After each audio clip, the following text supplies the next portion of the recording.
now I would like to invite to the stage Anna Bartoszewicz-Wnuk, Head of Workplace Advisory at JLL Poland, and Tomasz Trzósło, Managing Director, JLL. Smart word. This is the part of our conference.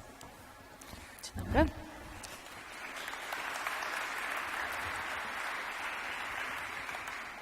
So, the world around us is changing, no doubt. Moreover, it is not going to be a surprise to you, real estate is changing too, and it needs to adapt to the change. We have identified 4 key dimensions of such real estate-related change. First of all, the work is changing in response to globalization. Business models are now based on 3 types of workforce: staff, autonomous workers, and contingent workers. So employees are essentially meeting places for employees and external partners sourced via talent platforms. Matrix structures with double or triple reporting replace information silos, and the role of a business partner is becoming commonplace in corporate structures. Finally, we print less, obviously need less storage space, and are naturally less desk-bound. Yes, we are less desk-bound. We can work everywhere because technology is changing. Connectivity is now really permanent. Internet is now the 4th utility. So, cloud solutions allow us not to be tied to the network anymore. The network is everywhere, so we don't need to belong to the physical location. We can work everywhere, in the office, at home, everywhere in between. Physical meetings are replaced with digital ones. So this is all reflected in the office design. Offices don't need to cater for rows and rows of desks anymore. We're seeing this change in our offices already. Employees are also changing. People expect now to be able to work more flexibly in order to meet the challenges of a life in the 21st century. People are more conscious of their well-being and expect the employer to support the right conditions for their physical and mental health. This requires the right policies, procedures, and facilities in place. Workplaces are multi-generational, and it is important to provide the right conditions for all generations. I'm Ben Whitaker. I have an appointment with Miss Austin. I thought she was meeting with her new intern. That's me.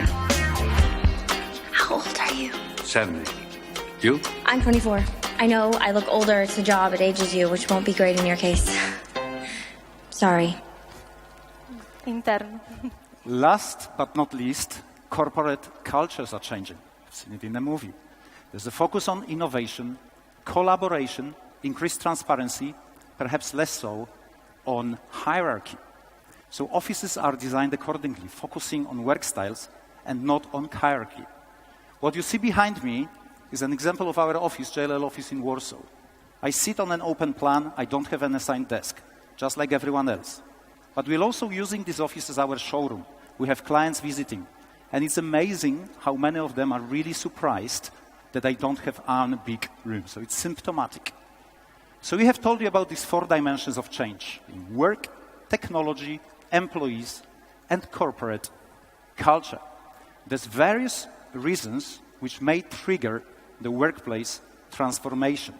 Some of them: reorganization, optimization, growth of the company or the market, significant recruitment, deployment of new technology, lease events or relocation, or refurbishments of assets if companies happen to own the assets.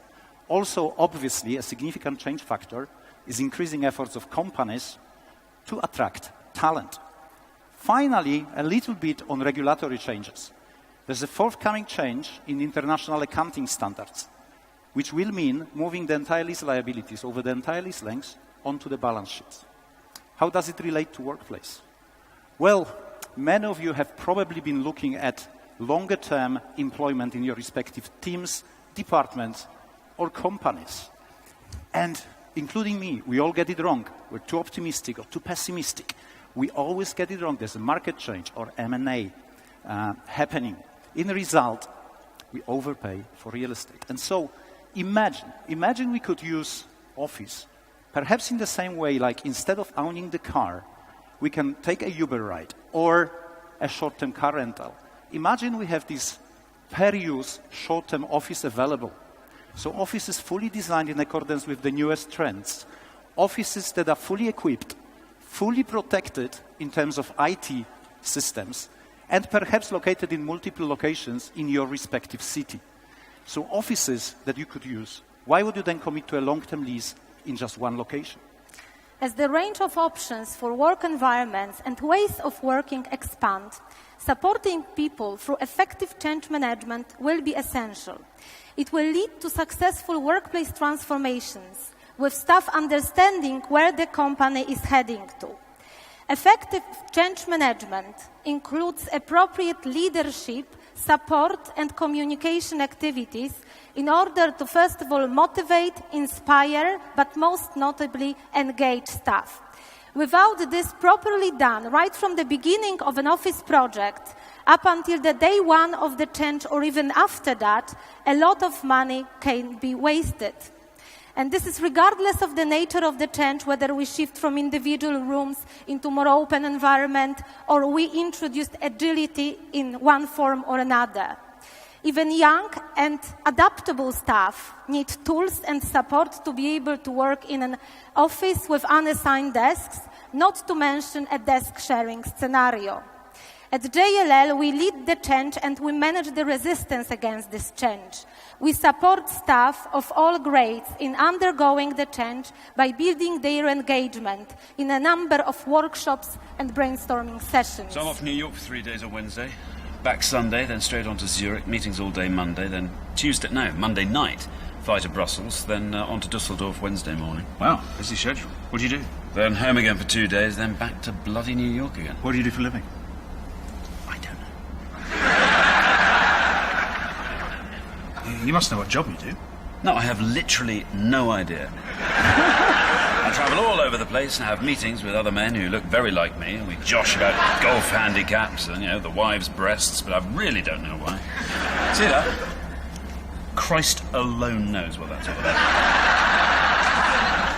You must have some idea what you do. What's your company called? PHP Residual Solutions.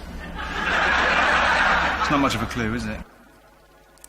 Yeah, would anyone like to have staff engaged like gentlemen on the film? Not really, I guess. And this is where technology comes as a big enabler. According to researchers, half of traveling can be scrapped and replaced with virtual meetings. So workers would feel more engaged, provided the right employee experience is in place. What is employee experience? It is essentially a sum of the various perceptions staff have about interaction with the company they work for. And paradoxically, based on our experience advising clients, poor performing technology is the number one factor that adversely affects employee experience. And this leads to stress and frustration. But technology can also drive employee, or in other words, human experience. The Internet of Things with beacons and mobile applications will allow staff to locate a colleague in the office. Technology can also help finding a free meeting room for an ad hoc discussion without having to walk long distances to find one or fight for one like they do on the movie. Technology can point staff promptly at evacuation paths if needed, and it can also help with the car park management, providing more car parking places for staff, thus giving them an additional benefit. So, the change is really all about productivity and attracting best talent. We have done, as a company, a lot of desk utilization studies for our clients. And the average desk utilization comes as between 40 and 55%. So there's a huge immediate potential. The systems, technologies in place today that allow real-time tracking of this data. What you see behind me is a JLL office. We track it real-time based on heat and movement sensors. But we're also deploying other technologies based on beacons, building access cards, telephones, mobile applications. This is all available at hand. We can offer it to you. What it means is increased productivity of space. But Anya, does increased productivity of space always mean increased productivity of people? In order to answer this question, let's have a look at what employees are actually spending time on in the office. That's the first line. So they predominantly write emails, and they also do some other type of reading and writing. However, the three activities, that's the bottom line, that add most value to any organization, regardless of its profile, are brainstorming, thinking, so concentration and talking. They jointly add 74% of value to any company, while jointly consuming only 24% of time spent at workplace. So, to answer your question, if we want to have our staff more productive, then we need to provide the spaces for the activities which generate most value to any organization, being brainstorming, thinking, concentration, and talking. Thank you, Anya. So, we have told you about the change in the way we work. We have told you a bit about offices of the future, perhaps. The change is likely to be big. Well, maybe there's going to be no offices at all. But this would be a terrifying thought for a real estate advisor like us. What we'd like to leave you with as the final thoughts is the certain immediate actions and maybe a bit longer term. Immediate, we really believe data strategy and user experience should prevail any real estate decisions. Then mid-term, we really believe smart technology should be employed more in the space, and also portfolios should be diversified, i.e. more locations to reach talent. And then longer term, shorter, flexible ways of occupying the space, and perhaps a big disruption to city hierarchies. Wojtek Popławski was saying about himself coming from a small city to Warsaw. With disruption to city hierarchies, with offices maybe spreading to smaller cities, this is the best way going forward to reaching out to talent. We're looking forward to this journey. We welcome you to join us in this journey. And please, of course, contact us for any further insight. Thank you very much.